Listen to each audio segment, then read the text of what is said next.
আর বাইরে মাহফিল শুনতে গিয়া আপনারা কোরআনের মহব্বতেই তো বাইরে বসেছিলেন।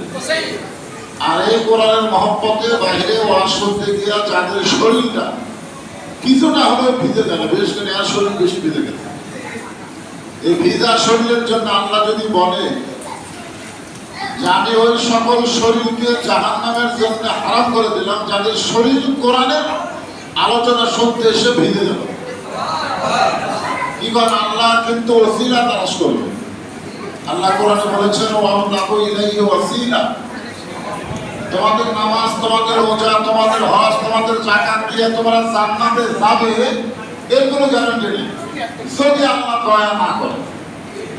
আমরা জান্নাত পাবো আল্লাহর দয়া, ধরুন কার দয়া?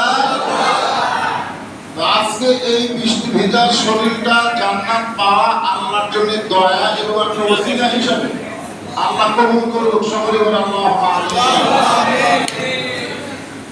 আমি যে আয়াতে কারিমা আপনাদের সামনে তেলাওয়াত করেছি, বৃষ্টি হওয়ার কারণে আপনারা আয়াতটা ঠিক মতো শুনতেও পাননি, বুঝতে পারেন, কারণ বৃষ্টি হচ্ছে এই সময় তো মন আনসার করবে।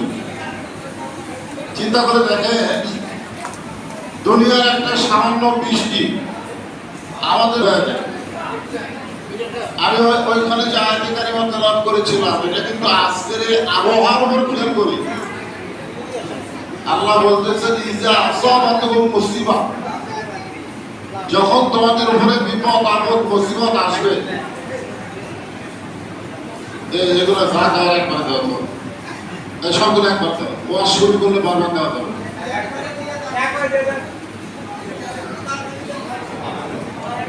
আর তোমরা লাইভ দিও, লাইভ গোটা বাংলাদেশের মানুষ, পৃথিবীর যারা বাংলাদেশি বাইরে থাকে তারা যেন লাইভে দেখতে পারে। আজকের এই মাহফিলটা হচ্ছে বৃষ্টির মধ্যে, এক সময় বাইরে বৃষ্টিতে ভিজলো, এখন মসজিদের মধ্যে পাগলেরাই শুনতেছে, বলেন সুবহানাল্লাহ।